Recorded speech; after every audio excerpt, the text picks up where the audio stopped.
Kayfabe Cards, your ultimate destinations for all things tabletop in Riverton, Utah. Uniting enthusiasts under one roof, we proudly showcase Flesh and Blood, Pokemon, Magic, Weiss, and One Piece, a gateway into an exhilarating universe of gaming. Immerse yourselves in our diverse products, including a very squishy array of Japanese plushies and the excitement of Gashapon machines. Our expansive play area invites you to duel in epic battles and forge unbreakable bonds with your fellow players. We open our doors every day at noon, embracing a realm where cards come alive and unforgettable moments are forged. Come join us at Kayfabe Cards. The Instant Speed Podcast welcomes the man who held Briar's hand across the Rainbow Bridge. He is the reigning USA National Champion. You are also very well known for your control-esque style. You're a control player at heart, which speaks to me dearly. You're also, this is a genuine thing, and I'm not just sort of blowing smoke up your you-know-what.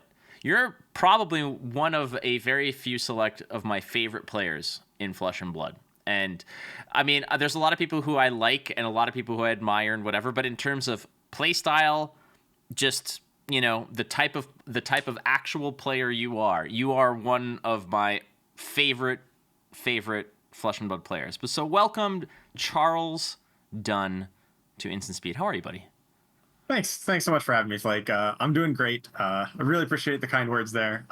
You know, it's a real honor to be on the podcast here with you, and so I'm really excited to chat. Well, that's cool. You don't have to make up stuff. It's all good. That was I spoke from the heart, and here you are, just absolutely. I am being very honest. Like you are great. I always love your commentary and what you bring to the community. It's really a pleasure to be here. Oh, thank you so much, my friend. And you just actually did a gigantic sort of shift over to a new part of the country. There's a new sort of life for you, as it were, and the reason why I say this is because Green Tree Sports Card said, when are you coming back to Pittsburgh? We can go to the Primanti Brothers and get some sandwiches, which I figured out were absolutely world-class sandwiches, like unreal. Oh man, born and raised in Pittsburgh, lived there for nearly 30 years, and then just recently moved out to California, and I dearly miss my Primanti Brothers sandwiches. So can't wait to get back there at some point and grab a sandwich or two. I went there, and I will say this: like, I was brought there by the Green Tree, the Green Tree crew, and we sat at the place, sat at the bar, had a sandwich. I'm like, what's the deal here? I don't know, like, best sandwiches ever. I'm like, you hear that all the time, right? Like, you hear every place has the best sandwich, right? Every place has the best something, or like self-proclaimed best pizza in this, whatever. Like, it's all bull crap anyways. But I went there, I just asked John, and I said, listen, what's the best thing to get here? He said, I get this. I said, cool, let's do it. So whatever he got, I got. It was amazing. And I won't even tell you about the tragedy that was Sin. Sin gets it with like coleslaw and fries and stuff on the side. Yeah. That's weird. Like a savage. Like, what kind of, like, when you go to the Louvre and you look at the Mona Lisa, do you say, hey, what would have been cool if you like put like glitter and like a unicorn in the background and you changed this? And no, you just accept the masterpiece for what it is. Yeah, that's how Pittsburgh sandwiches are. They come with fries and coleslaw on the sandwich, and it's massive, and you got to squish it down to take a bite of it. But that's what makes it beautiful. It is incredible. But now you're in California. You moved over because you have you are an integral part to Blizzard's development team. Specifically, I think it's Diablo 4 now. Yes, I work on Diablo 4. So obviously the Blizzard headquarters out here. So I recently moved out here as part of a return office to actually be working in person. I've been at Blizzard for about 2 years, but I was working remote for that whole time. And so just recently got out here, and it's great. I also moved out here because I knew that they were going to put the Pro Tour in Los Angeles next year. So I just wanted to just be close. You absolute liar. I didn't know that was going to happen, but it was a pleasant surprise to hear the other day that it's just going to be right up the road from me. So that'll be nice. It's going to be pretty sweet. Again, that announcement happened, I think for us today, we're recording this on the 17th of October, which Pro Tour went from New Jersey. It went to it was in Lille, obviously. Yeah. Then it went to Baltimore. Now it's going to LA, which I think is a pretty sweet spot to go to. I mean, they're sort of advertising it as like, Hollywood and Beverly Hills and all this stuff. I don't think that, that's really an attractive sort of feature for nerds like us, but pretty damn cool. Like if I can figure out where, Will Smith went from Philadelphia to Bel Air, I kind of want to make that pilgrimage and see what that's about. So, yeah, it should be sweet. I'm really looking forward to it. Of course, any pro tour that's really close, and I think it's good to get one on the West Coast, where we had 2 on the East Coast and 1 in Europe, obviously. All right. Well, the other major factor here is what's leading into not just Pro Tour, but even like rewinding to the pinnacle of what this year's going to be, which is Worlds. But you had the U.S. National Championships that you won in Las Vegas, and I have to ask you. Obviously, I mean, we spoke to you at the event. Now that that's all kind of subsided, there's so much to take in. We interviewed you before the event, the top 8. Then when you won, obviously, you and I had a nice conversation. But that whole event to you, where does that sort of rank in terms of your competitive memories, your competitive acumen, as it were? Yeah, I mean, it's definitely the highlight of my, card playing career so far. I've played a variety of card games before coming to Flesh and Blood. I mean, I've been a card gamer really all my life, but this is definitely like the biggest tournament I've won, for sure, and certainly, the highlight of my time playing competitive games. I've had other like smaller wins in different events, different games, but man, to win Flesh and Blood Nationals was really huge. It just I don't know. I've been giving a lot into this game the past few years that I've been playing it. It's been really my my main hobby that I've been doing, and to get to that level was really special, and it's definitely going to be a memory that I'll hold dear for a long time, for sure. Well, you can hold dear for as long as you want, but you still have certain things sort of in your crosshairs moving forward, which is Worlds. But I have to ask you now, Worlds coming up, Nationals feels like a lifetime ago by now. What keeps those competitive fires burning? Have they subsided? Like once that ended, did you kind of take a break, or did you just want to play more? Everybody has their own unique experience when they either get close or they win it all. They're like, I got to keep the fires burning. I got to keep this mojo going. What is your sort of motivation coming out of Nationals now? Did it wane? Did it just amplify? I mean, I think immediately after Nationals, like that week after, I didn't play any or much Flesh Mode at all, really. Like a week or two, I just needed to like step back and be like, okay, I've just been going real hard with testing, and then obviously the event. So let's take a little bit of a chill. But then pretty much right after that, like as soon as Bright Lights was really kind of in full spoiler mode, and of course once it released, like right back into it. I'm full steam ahead. I don't really think the competitive drive has subsided at all. I think what really motivated me was kind of this idea, like, okay, well, I've won Nationals. I've won 2 Battle Hardens in the past. I got second at a calling. And I really wish I just had won that calling. So, and I'm looking to win Worlds. So I'm setting my goal to, collect the Infinity Stones, as it were. I've got to win the Battle Harden, win a calling, win Nationals, win a Pro Tour, and win Worlds. And once I collect all 5 of those, maybe then I'll think about taking a break. But until then, until then, I've got some events to win. So the competitive Survivors Guild is still burning. I think you've got one of the big ones sort of knocked out of the way. There's going to be, a dozen callings throughout the whole year. There's only going to be one Pro Tour, and there's only going to be one Worlds. So yeah. What are you giving your chances now going into Worlds? Like, do you feel confident? Like, how's your psyche? I'm tempted to just not even bring like a Living Legend deck for the Battle Hard on Sunday, because I'm gonna be playing in the top 8. Like that's basically a given at this point. And then once I'm in there, anything can happen, but I feel pretty good about it. So I'd say it's a solid 50-50. Either I win it or I don't. Yeah, well, that's. I feel like that's everybody at a certain point. That's just kind of like the odds given on anything. Well, it either happens or it doesn't. When But no, I mean, in all seriousness, I do think that I'm putting a lot of time into prepping for Worlds. My team with the Fabled Runaways group, we're really dedicating a lot to this, and I've got a lot of momentum behind me. So I do feel like I'm going to be more prepared going into Worlds than I was even going into Nationals. And so if that's if things break my way, I think I do have a really good chance to make a deep run at Worlds. Well, that's a fascinating thing. I mean, obviously, there's a lot of credit to be given to your team, right? And the prep and just the cohesion and propping each other up and sharing information, sharing your efforts and combining them in that regard. But was there ever an argument or any type of friction when it came down to nationals where you're like, this is the deck, and like, Oh yeah. okay, that's the question, because I don't know yeah. how many of the rest of the team brought this list, but to me, it seems like this Briar list that kind of hit. It's like, I don't know when it found its stride, but Nathan Crawford brought something similar to like one of the Goliath gauntlets a little while back, and it was a fascinating thought process. I know DM Armada was toying around with a list very similar to this or the same concept, but here you are at Nationals with this list. How many of your teammates, and first of all, let's talk about Team Runway. How many people are on this team and who are they? There's approximately 16. Okay, well, somewhere in that range. It fluctuates in and out. I won't go over. I won't list literally every single person. Sure. But like at Nationals, we had 4 of us in the top 8. So it was me, Dan Rutkowski, Lucas Oswalt, and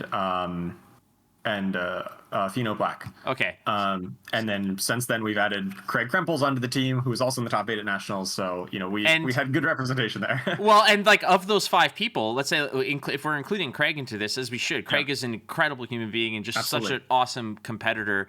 Like there was of the 5 of you that were in there, I think there was 4 different decks. Were there not? There was Lexi, there was your Briar, Icelander, Dan Rutkowski was on. Icelander, but Fino was on Dromai. And Fino was on Dromai. So this is an interesting concept, because usually when there's a team, there's usually a consensus of these are the 2 decks, choose what you're most comfortable with, these are the pros, the cons, this is the matchups, etc. But you guys came in with a really, we're talking about food here. You had like the midnight deli menu of decks lists here, where there's like 1,000 different choices you can have. And what's the conversation when it comes down to that? Yeah, so it was really interesting, like my perspective on Nationals this year, and it kind of ties back to the first point where I had recently moved out to California, and so like right as we were starting to prep Nationals was like right when I was moving, and I'm like, man, this is going to be tough for me to really prep hard for Nationals, because like your whole life changes when you move across the country, of course. And so I'm like, I don't know that I can dedicate as much time to the team testing process where, I test every deck and we try to agree on the same thing. I actually just kind of told the team like, hey, I'm going to like just focus on one deck, like laser focus on one, and I'm going to play it, whatever it might be. And I just so happened to choose this Briar deck. And turns out it was a good choice, but I didn't really put significant reps into any other deck. And so when I kind of gave it to told the teammate like, hey, this is the deck I'm playing, take it or leave it. Like, I think this deck is really good. Here's the stats to back it up. And a lot of people left it because they're like, I'm playing generic, 3/7s, right? And they're like, I want to do crazy things with Lexi and Rain Razors, or you want to do Icelander things. And so it was hard to really get a lot of people on board with playing the Briar deck. I think we had maybe 4 others, Pat Eschke, Michael Dalton, and a few others. I forget exactly who all also ran the deck, but not everybody. But also we kind of agreed that the format for Nationals was in a state where it really mattered, like understanding your deck inside and out. Like just pick any of the top decks and play it well and you'll do good. Right? It wasn't a matter of like one deck is head and shoulders above all the rest. It was just like pick the deck that you're going to play the best, and as long as it's a good deck, you'll do fine. So then let's just talk a little bit about the meta in that regard, because, and I understand that competitive meta versus standard go to your armory, go play in a PQ or whatever, that meta might be a little bit different than what you see at a tournament, like a major tournament rather. But would you say that, given the fact that you guys the whole team had various ideas, and obviously they were well founded, because 5 of you on 4 different decks made it to the top 8 of the U.S. Nationals. Mm-hmm. And that being said, can you argue then that this is the meta then, which I guess is still active currently, minus Briar, is just that good? It's just that healthy and diverse right now? I think it's that's hard to say because I think there's since Briar's gone, and I think as people adopted more into the meta, that like Lexi has clearly proven to be like, if you're playing Lexi well, you're gonna have better results than playing pretty much any other hero really well. And so it does feel like Lexi's a little bit over the top in terms of like, hey, you should be playing Lexi if you can. But I think it speaks to like there is pretty good balance. It's certainly like having Lexi at the top is not anywhere near as oppressive as we've seen other top decks in the past. You think back to when Chain was running rampant, and then the Sarvo era, and then those decks were like way over the top in terms of their power level, and you just like couldn't really fathom taking any deck other than one of those to a tournament. And I think with Lexi being on top right now, she's just a bit above the rest of the field, but it still is a lot. There's a lot of decks that are viable, and yeah, I think it does speak to like the format is certainly wider and more things are viable than I think we've seen in quite a while. No, I hear you, and I mean, there's a lot of the complaints and such, which I feel are to a degree justified. I mean, it's tough to, again, you coming from playing card games for so long, and I'm sure any meta that you play into, it gets annoying to play into the same thing. And I feel bad for players who might just either, there's no online outlet, so whenever they go play, if they're facing off against the same thing, it can become annoying. It's not like you could just plug in, and if you don't like it, you unplug and you're right back at home, and you haven't invested much. Metas can be more taxing in paper-only type of formats or scenarios where if you have to drive 20 minutes or 30 minutes out of your day, pay an entry fee to go play in a tournament, and then you get bonked around by the same 2 or 3 decks that you just get frustrated, like that can kind of kill the mojo. But yeah, I feel like currently, outside of Lexi, it is the best deck, it absolutely is, but there's options there, and I feel like there are certainly ways to shore up those matchups with good decks as they exist. Yeah, definitely agree that you can take a variety of decks, and even though there may be a top deck, there's always going to be a top deck. And so I think the meta is honestly in a pretty good spot where, going into, say, the Calling Dallas this weekend that I'll be going to, I think there is a lot of different decks that you can take and find success with. And it's not just Lexi or bust. And well, it's definitely not going to be Briar, because you are responsible for ascending Briar finally to living legend status. So you are forever kind of entwined with this hero, which is odd because I always had you as a Guardian player, right? Like that's just who you've been for so long, right? Yeah. It's interesting because kind of, I guess, prior to Flesh and Blood, I always tried to view myself as like play the best deck kind of player. Like whatever the best deck is, I'm not precious about it. I'll switch to the best deck. And then so when I started Flesh and Blood, it was like the Starvo era, and like that was the best deck, so I played Starvo. And then Starvo went away, and it's like, okay, well, Oldhim is pretty good for a while, so I started playing Oldhim, and it naturally transitioned over. And so I just kind of like got pigeonholed into like, I play Guardians because Guardians are really good, and it does the level of like matchup knowledge that you need to have in Flesh and Blood meant that like experiences that I've had on some Guardians transferred over into others. And of course I played Briar basically as a Guardian. So a lot of those same skills and like understanding of matchups and like sequencing and stuff, that a lot of that transferred over. So yeah, I have kind of built myself up as a Guardian player, but I just adapted Briar to fit that needs fit the needs of a Guardian playstyle. Hey, it worked out, dude. Like I'm not gonna argue, but your expectations with this list going into Nats, obviously you said this is the deck. Like you hard committed to it, and I feel the same way. It's hard for me to pivot off of a deck until I feel like I've completely mastered it. And like I there's a lot of players and I completely am. I admire how easily they adapt from one mindset to another, where somebody's like, well, try this, play 3-4 games, and then if that doesn't work, try this, and if that doesn't work, shift gears. I can't do that. Like that's why partially people are like, oh, the Flake really is into Bravo, he's a Bravo type of guy.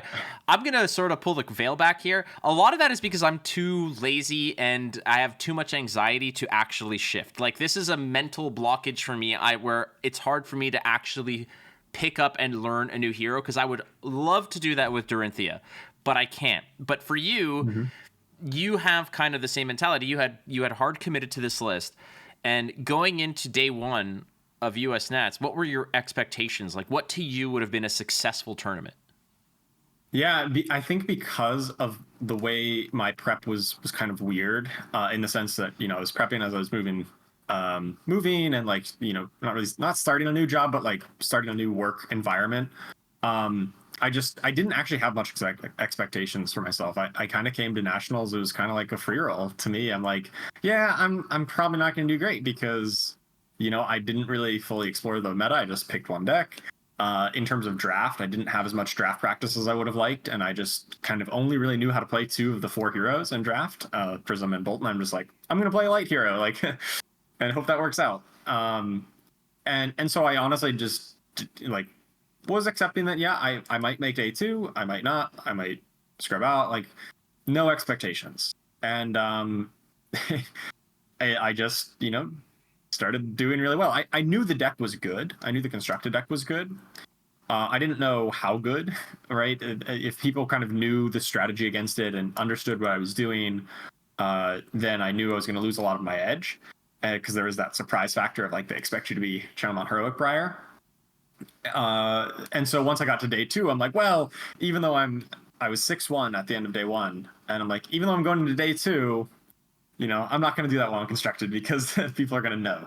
But no, I did just as well on day 2. So yeah, I really surprised myself kind of at every step along the way, really with no expectation, and just kept winning.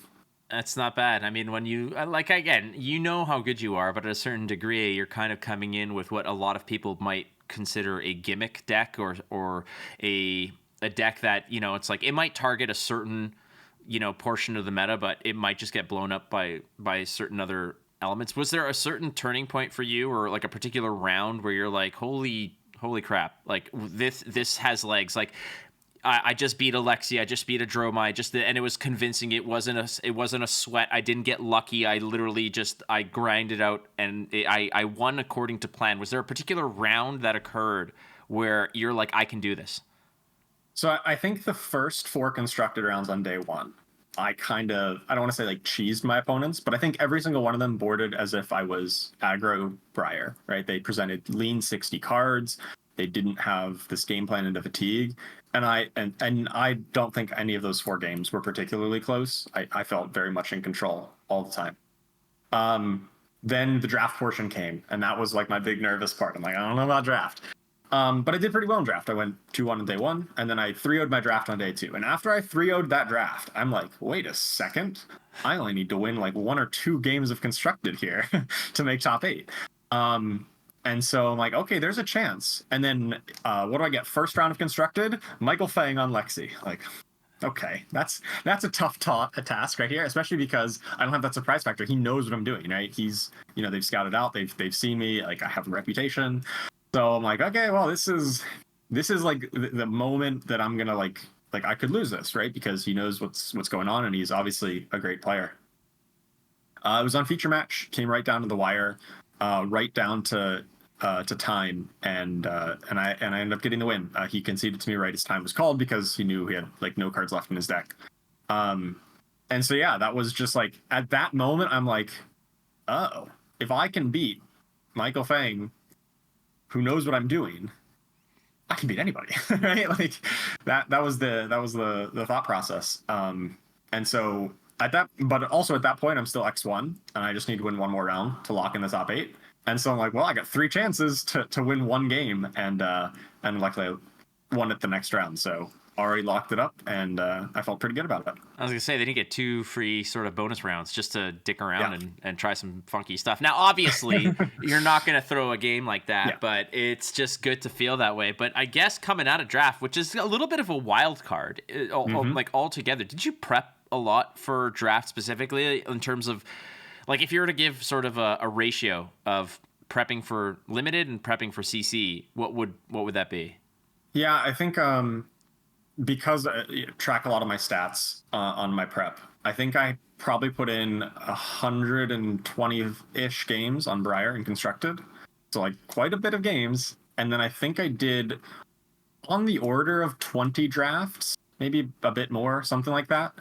And I didn't necessarily play all 3 games of each draft, so like 40-ish games of draft, maybe.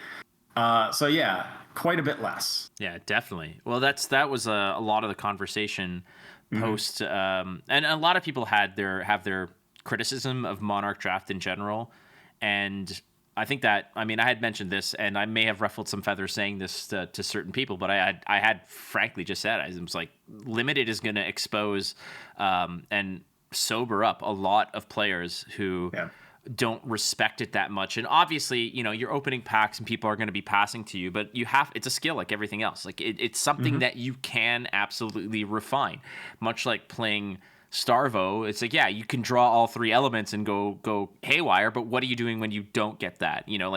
That's where it all matters. And, getting into that top 8, knowing that you're up against not just obviously some of the greatest players in the world, but teammates as well. What was the pressure level? Because I would imagine your last 2 rounds, knowing that you're locked, were a lot less, worrisome. There, you can you were kind of already thinking about top 8, with 2 rounds to go. You're kind of already settled in. So you had that in your back pocket to say that I have like an extra 2 to 3 hours of actual mental rest to sort of go in there. But once you get into the top 8, like, you know that there's going to be some team killing going on there. Like, you're going to be taking down some of your opponents. So walk us through some of the pressure situations of walking into that top 8. Yeah, so the first moment was kind of an anti-pressure situation when they brought over the top 8 to talk with the judge and work out the details. So normally, the top 8, they say, well, higher seed gets to choose first or second, right?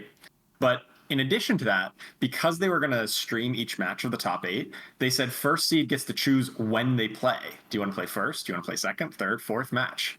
And so I'm like, I'm sleeping in. We're taking the last match of the day, or like the 4th match. So that was even better. I could just take even more time to relax in the morning and just not have to be up super early. So that helped a lot. But then, because I knew I was going to play Dan Rutkowski in the first round of the top 8, he's a teammate, and I knew if I won, then I'd have to play the winner of Fino versus Craig. And based on the way, as you said before, my deck was a little bit of a gimmick deck, the Briar deck, the way I played it. And I knew that once I got into top 8, I'm a deckless public, and people have a whole night to think about how do I beat this. I lose a lot of my edge, right? Especially against really good players who are in the top 8. And so when I looked at some of the lists, I saw like what Fino was playing on Dromai, and he's playing, big dragon Dromai, lots of big dragons, Remembrance. And I'm like 0% into that matchup. Like, I cannot beat that because obviously Fino's a great player. He's going to know what to do, and his deck is just built in such a way that it's going to be really tough. And so when I looked at the bracket and I said, well, if Fino beats Craig, I'm dead, right? I can't go any further than that. And that's okay. I made peace with that the night before. It's unfortunate. I obviously, wanted to win, but I didn't expect to because I knew that it's a little bit out of my control. And that's not to say that, Dan was going to be a pushover either out of the first round. So honestly, the night before, I had no expectation. I'm like, this is a really bad bracket for me. I don't know that I'm favored at all into this top 8. But just the way the cards landed the day of, each match was really close and really tight fought, but I managed to get the win on each time. And of course, Craig beat Fino, which was very important, because I actually had a fighting chance against Craig. Yeah, well, Craig kind of just caught a lot of people off guard there. He's a world-class card player, has been for many years, and people just kind of forget, when he's behind the booth or just living life and such. I mean, this guy still is a stone-cold killer when it comes to playing cards, and that's the worst part. Is like he'll smile, he'll be so courteous and kind and like such a good person about it, and then he'll just eviscerate you. Like that's the thing. You're like, what the hell just happened here? There was added pressure to the degree of people were kind of following along and rooting for you, not just because you're Charles Dunn and you're an awesome dude, but also because of the fact that you're kind of on this rocket ship of hope that everybody's just dumping fuel into, hoping to God that Briar finally crosses that that threshold, gets the Living Legend, and you were essentially the great hope of that tournament. All eyes were essentially on you to take it to the promised land. Did you feel that? Was that palpable for you? Was that in the back of your mind? A little bit, yeah. Certainly when I was preparing for the tournament, when I knew that I was going to play this deck, and I knew I was going to play Reaping Blade, I thought, man, this is going to be so funny when I win this and send Rosetta Thorn off with Reaping Blade. But like, I never like took it super seriously, right? Like when you fantasize like, oh yeah, I'm going to win Worlds and this is what I'm going to do, and like you don't think it's it's not a realistic expectation. It's just a hope. But I was already kind of thinking about that, like, man, what a storyline that would be, and somehow it happened, I think it's really kind of ironic that, Briar got 998 Living Legend points playing Rosetta Thorn, and then she got 2 playing Reaping Blade, or 100, but, only needed 2. But also, like, she was stuck at the 998 for so long. It's almost like, she was stuck there, and then like Reaping Blade had to come in and be like, all right, if you can't do it, let me show you how it's done, and just push her over that limit. So yeah, I think it's just an absolutely great storyline, and I love that it happened the way it did. Well, it's unique because, a lot of people, it was weird because for everybody who is so sick of Briar at tournaments for so long, she went through, cards being banned, erratas, all this other stuff and nonsense. And then suddenly everybody's a fan of her because they want essentially to get her gone, to get Rosetta Thorn gone. But most people will associate Briar with someone like Nathan Crawford, let's say, who's put so much work in. And I know because Nathan Crawford, I think, was at battle-hardened Atlanta with an opportunity to potentially push the hero over and didn't quite get there. And I know that because Nathan was incredibly kind of just, I wouldn't say upset, but a little disappointed that he wasn't able to do it at that time. And here comes Charles Dunn, noted Guardian stand, noted best deck player, rolls in with this, total, work boots, lunch pail type of let's go to work kind of deck that is so weird. And then you get it done. Do you have did you feel almost a little bit bad for those, those bastions of Briar hope like Nathan, where you're like, I'm sorry that it was me. Like, I don't know what else to say. Not at all. I mean, they had their chances, right? They had many tournaments to push her over the limit, and they never got it done. So, just had to come in and show them how it's done. Yeah. First tournament I play Briar in, just rack it up. You hear that, Nathan Crawford? From Charles Dunn's mouth. He says, suck on that. Well, not actually, but you know what I mean. Not actually, but... No, but it's like Nathan's such a cool dude, and I like him too. And, he is a great guy. I agree. He's a great guy. But in terms of, like, putting Briar over Living Legend... a lot of people had a lot of chances and couldn't get it done. So, well, the other thing here is the fact that I think there was equal amount of fanfare for getting rid of Briar as there was obviously for getting rid of what is the most powerful weapon in the game, which is Rosetta Thorn. That thing was like a sore for so long, and now it's gone because of what you have done. And a question from Texman Gaming, whom I've met, I met him and his wonderful wife at an event a long time ago, and he says basically the question for you, Charles, is how does it feel to be the legend who finally retired Rosetta Thorn? Like, do you take more pride in that or retiring Briar? Honestly, I mean, Briar, I've always liked Briar as a hero. I thought Briar was really cool, and it wasn't tied to Rosetta Thorn particularly. I mean, Rosetta Thorn was always good, but like, I never felt like that was the oppressive part, that like, oh, I hate Rosetta Thorn in particular. It's like, no, I thought Briar was a really cool hero, just like having both this offensive and defensive capability that I think I definitely feel more attached to the Briar part of it and not the Rosetta Thorn part of it, even though they're, linked by the way the Living Legend system works. But it is a little sad that I don't think Reaping Blade will ever be able to hit Living Legend. I don't think it's tied to a hero. I would feel bad if that one got Living Legend instead. That's a pretty cool. I like that weapon. Like, I think like when I saw your deck list, okay, and I was just talking about it with, I think it was with Kellen, with Red Zone Rogue, and I'm like, I was just looking. I was like, I kind of see what this is all about here. It's basically block with 2 cards, pitch a blue, send a 7 breakpoint, get an embodiment, and if you have to block with 3, you have a blue that you can outlet to create a rune chant, swing for 3. Like that's, which is basically, it's kind of like a Rosetta Thorn, except it's 1 arcane instead of 2. Like I'm like, this is kind of Value Town USA. Like it's ridiculous what this deck is capable of doing. It's not flashy. It's just go to work. It's literally just, it felt like it's the manifestation of manual labor. If that was a deck, like, you know what I mean? Yeah. You just go in every turn cycle, you get like 14 points ish of value, right? Whether it be blocking for 14 because you have like some 4 blocks, or it's like, block for 7, attack for 7. And every turn you take up your tunic, that's like 1 point because eventually you cash the tunic counter in for a swing for 3 off that counter. And you just like every turn you just go to work, you get your 14 to 15 points of value. And at the end of the day, your opponent doesn't keep up. They can't maintain that pace for as long as you can, and then you end up winning out at the end.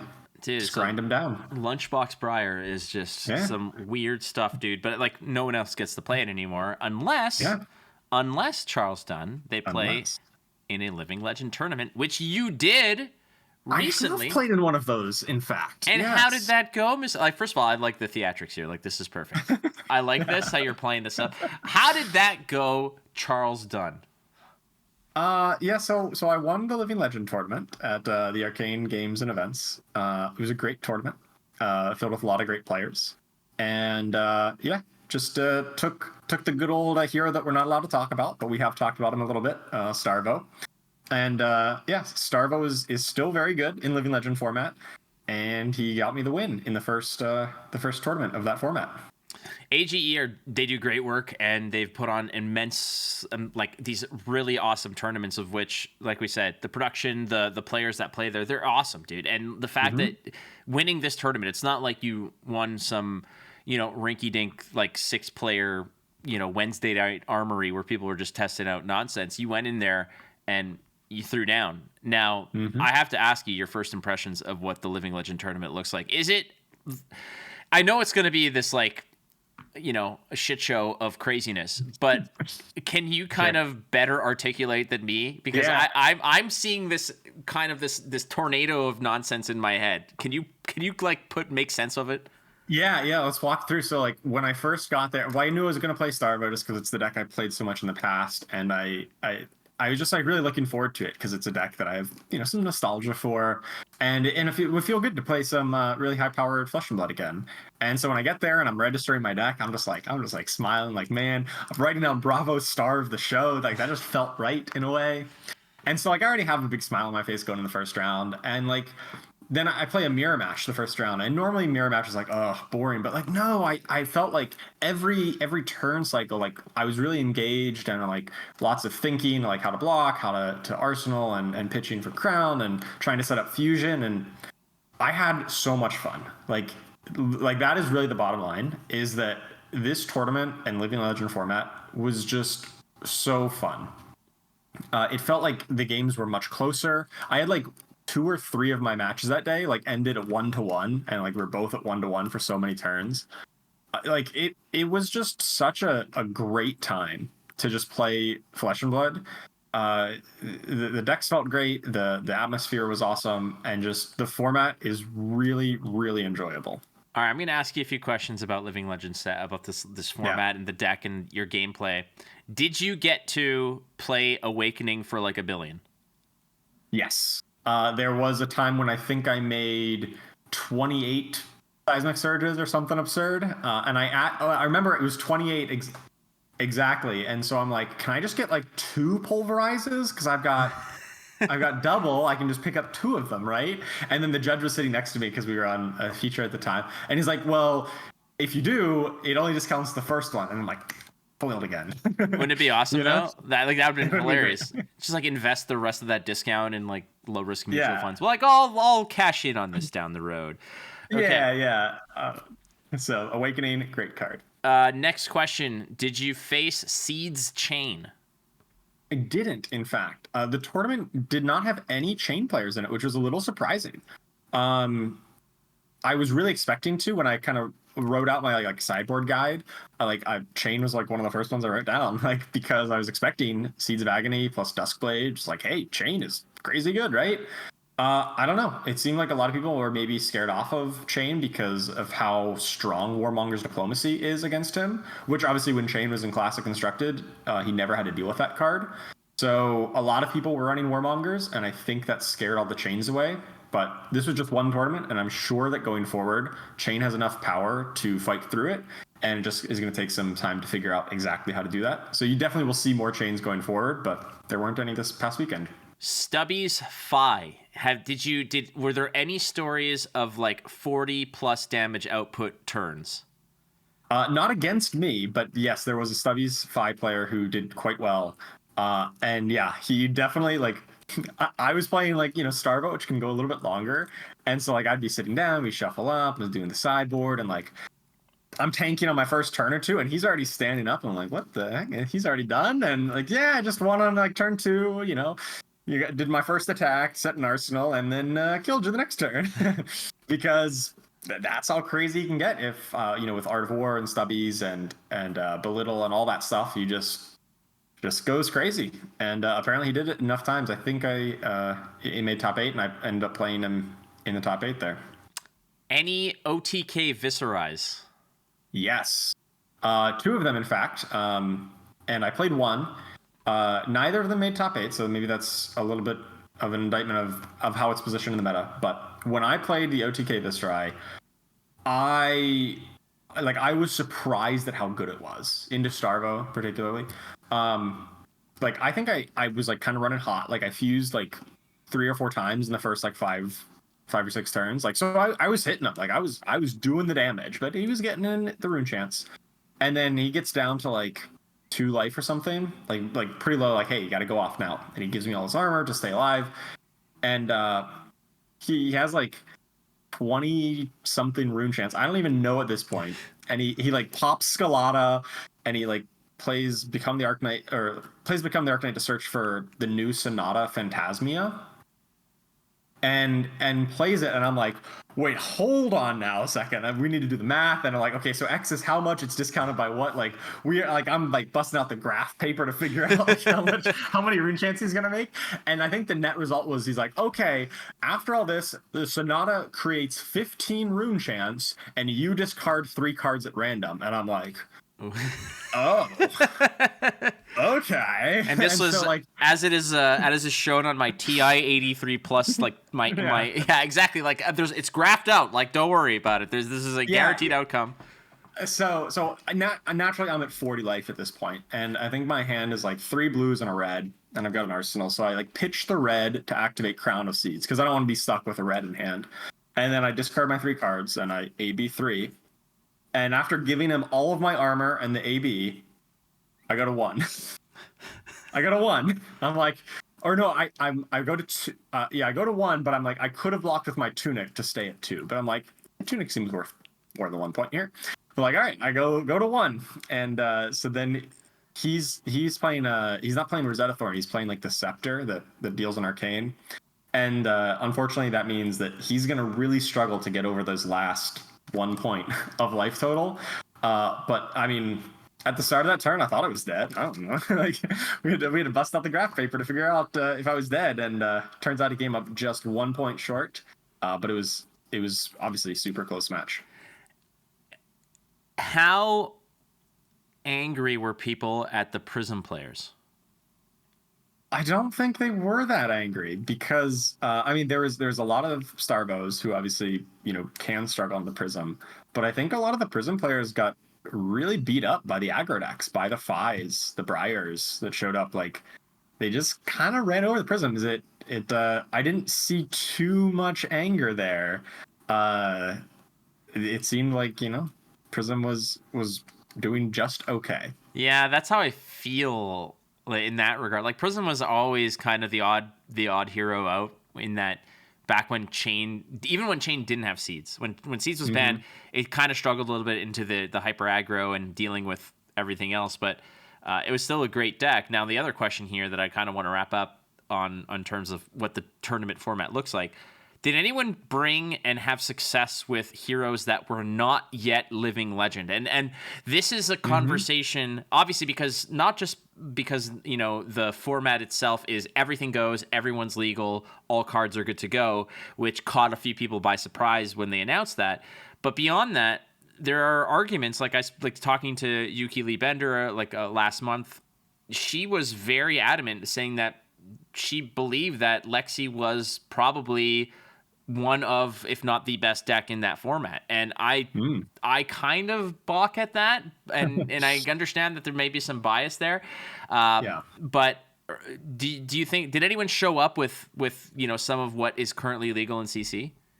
Yeah, I think there was, I mean, obviously Phi is still legal, but he gets all the stuff that, you know, the stubbies and the belittle. But there was 2 people who I made top 8, one on a Dromai and one on Lexi, which definitely caught me by surprise, right? When I'm looking at the format, I didn't think about those decks at all, right? I just thought about the Starvos, the Chains, the Prisms, Viscerai, Phi, Briar. Like that was kind of my list.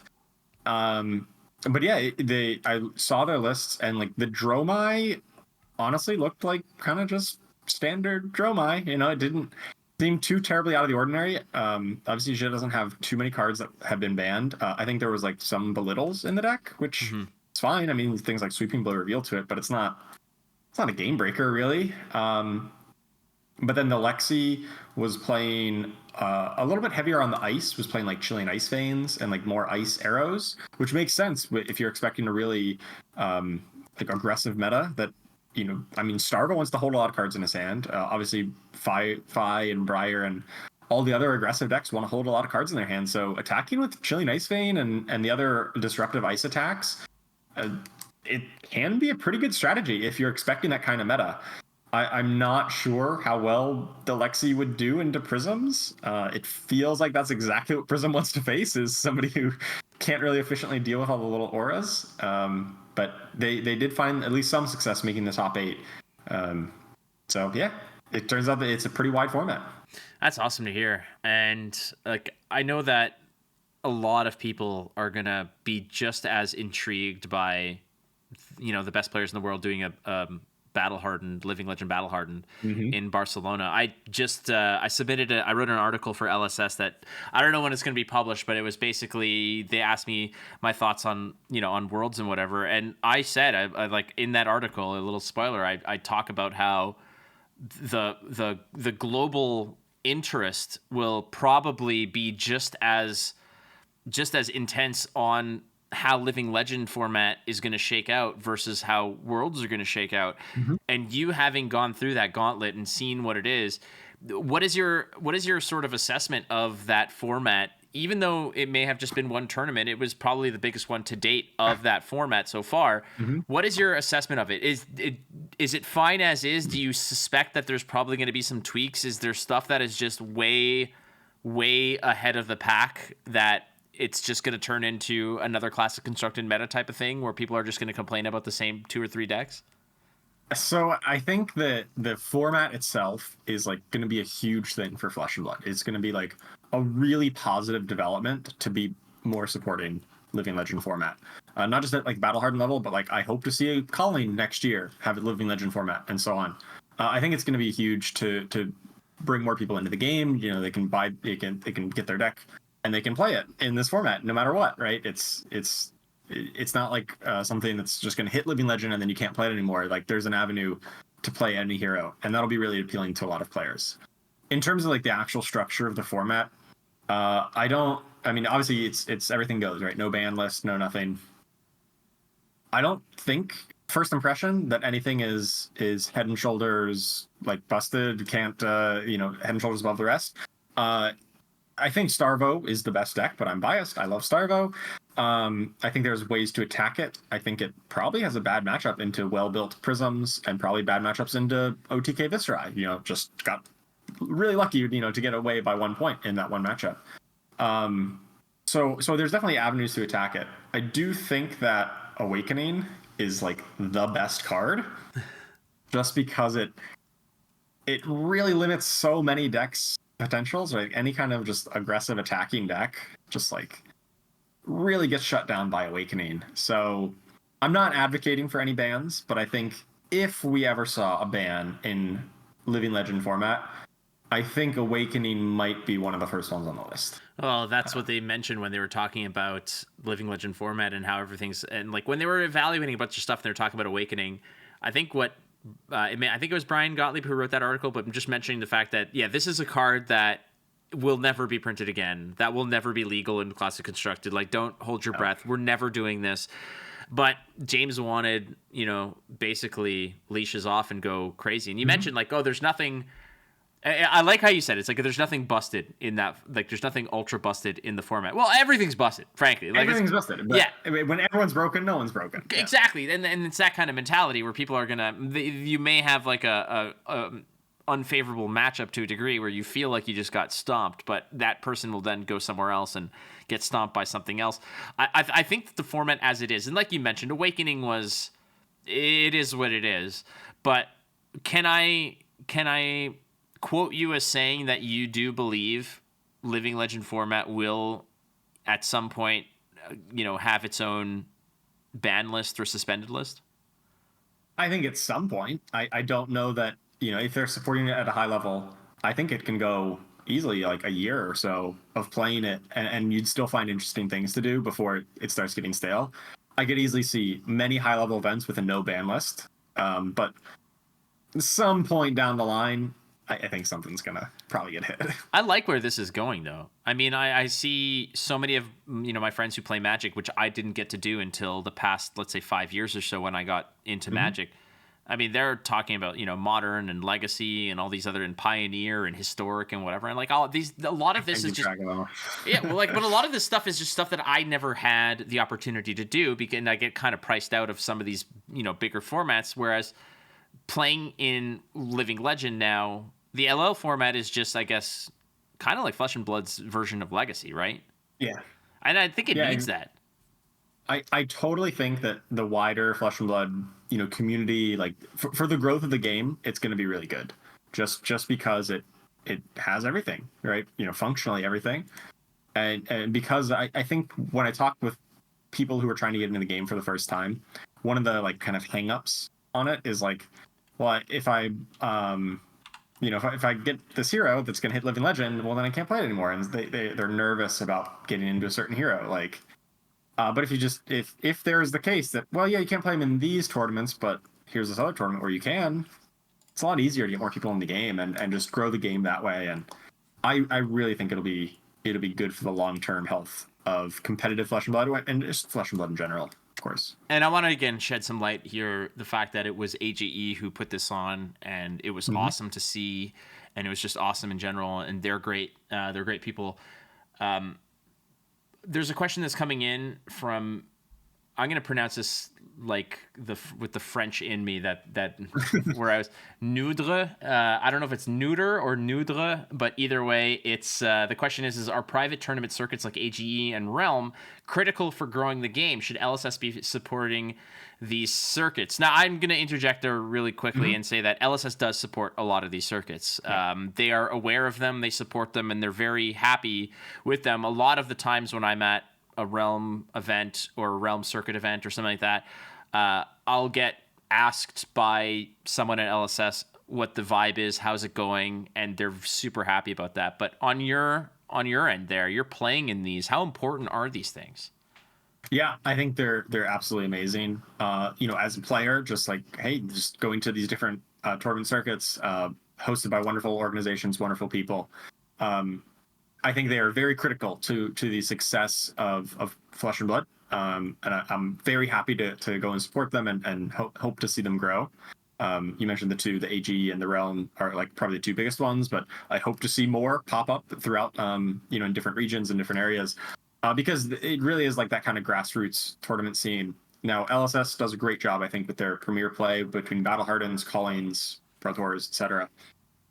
But I know they still are a small company, right? They're not this massive company with hundreds and hundreds of employees across the world. They have limited bandwidth on the number of events they can support at any given time, and I think these kind of grassroots events, if you want to call them that, help to really fill the gap for people who want to play Flesh and Blood. Like, people want to play the game, right? They want to play in tournaments. And so when there is a weekend where there's not a Pro Quest or Battle Hardened or whatever in your area, like, if one of these events is going on, like, that's just as good for you as a competitive player to go and do this and still engage with the game and still, support your local scene. I think it's really important that these exist and have support, and they are vital to the continued success of Flesh and Blood. Well, they've done so much, and what a lot of people don't understand is, like, a lot of people will say there's so much going on the calendar. A lot of this stuff is not LSS, driven. A lot of it is LSS supported, but it's the brainchild of entities like AGE or Realm or others who are out there doing kinds of things, which is so lovely to see. And yeah, man, that's just great to hear. Now you're gonna do something for me, Charles. Yeah. Okay. I've been pumping your tires for like a solid hour here. Okay. So you're gonna do a little something for Flake. Basically, because I mentioned I'm an absolute idiot doofus when it comes to deck building and such, and I'm also as one trick as it'll get. What is the control deck moving into Worlds? Yeah, Worlds is still a bit of a mystery because we're pretty confident that Lexi is going to hit Living Legend before Worlds, right? That's pretty much a given. I will say this. When I was approached to write the article that I had mentioned, I approached, they basically asked me, they said, write it assuming that Lexi hits Living Legend. So I wrote 3,000 or 4,000 words based off that. So I'm like, that's what you're getting. Yes, that's a good assumption. There is still the big question mark of does Icelander hit it, right? She needs to get 150-ish points. So it's far from a guarantee. If she wins a calling, very possible. If she doesn't, probably not. So there's still a little bit of a question mark there. And I think just trying to predict how the metagame is going to evolve is tricky. That being said, when I'm looking at defensive oriented decks, which is what I'm a bit known for, I really do think that just good old Bravo is really good, right? He has tons of armor, and then he has options to answer whatever they throw at you. If they try to go wide, you've got the smaller D-reacts, you've got things like Spinal Crush to punish decks that want to go wide, and if they try to go tall, you've got Unmovables and you got Staunches.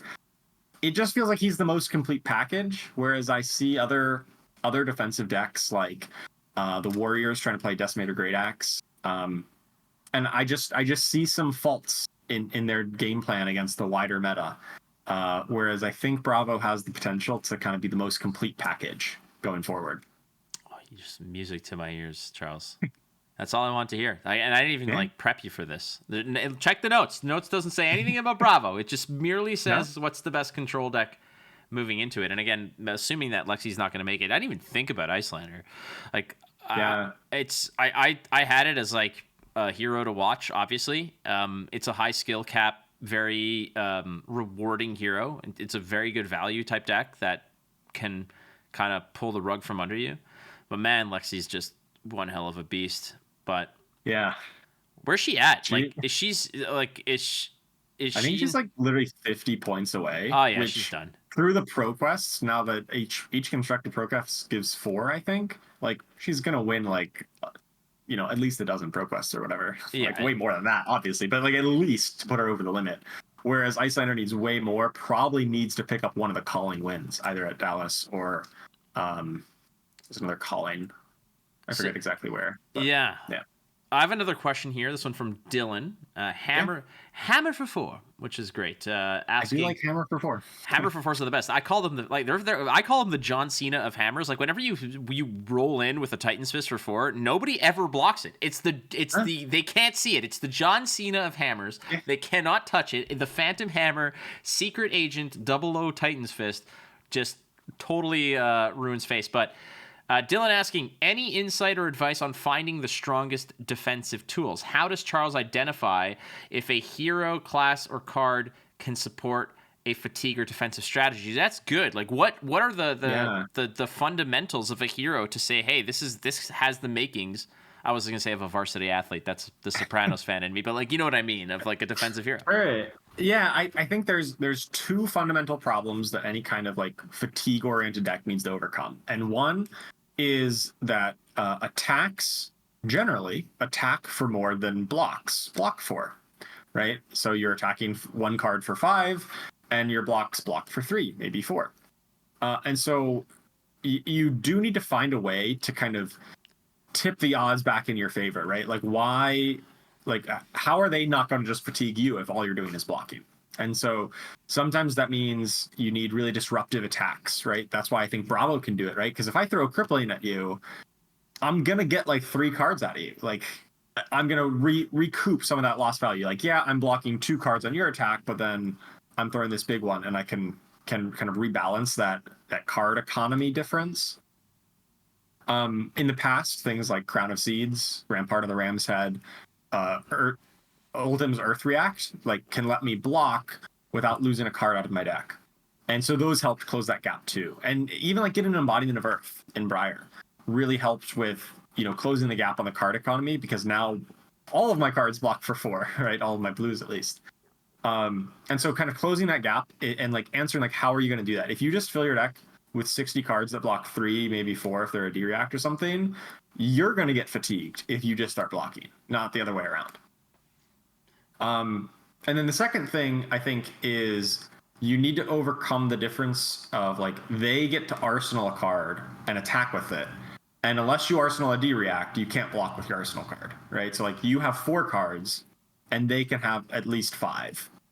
So like how do you overcome that gap?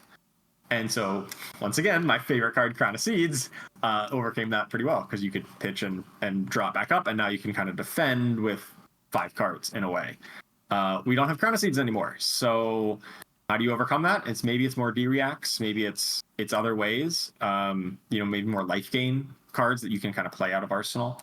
I don't know for sure, but those are, when I look at it, like, well, what problem are you solving with whatever card? And if it's just like, oh, this is a good blocking card, like that doesn't necessarily make it a good fatigue card. Makes sense. I always, like, one of the major things that I always thought of is like, you need to have a weapon that you can lean on to actually do exactly what you're talking about, like attack to a degree where they have to respect it, but at the same time, it'll leak, but also take cards. Looks like Adythos to me is such a house of a card, because you can swing for 6 reliably with it without giving up any cards, and you might just win the card economy battle in that case, like 2-0, and it feels great in that regard. I always felt like that is a major tenet of what makes a hero potentially, a defensive house in that regard. But what you say is incredibly important. Again, a lot of people think that defensive heroes are the ones that have the best D-Reacts and cards that can block, but if you're blocking 1-1, then ultimately you're not gaining anything, because you're not doing anything back to them. And I feel like you're just gonna get to the end of the clock and both of you are gonna have no deck left and be like, hey, well, we're both at 36, like what the hell are we gonna do here? Like there's nothing that happens there. Yeah, you need to find a way to break that parity, and just straight up blocking is not necessarily always the correct answer.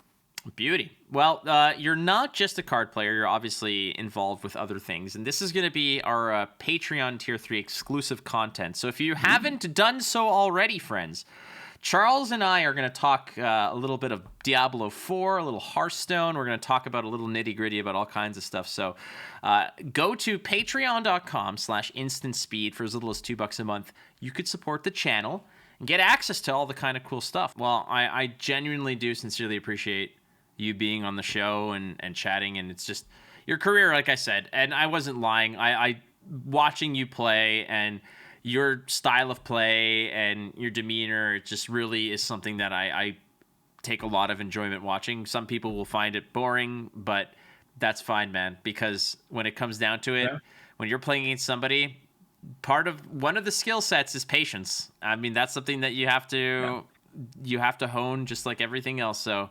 it's always a pleasure to watch you play, Charles. Thank you so much, Flake. That really means a lot to me. It's just I really appreciate that. No worries, dude. And again, to anybody who wants to get some more Charles Dunn related content. I know that you're not as active on like the socials as everybody else might be, but you're out there. You're saying, how can people get more?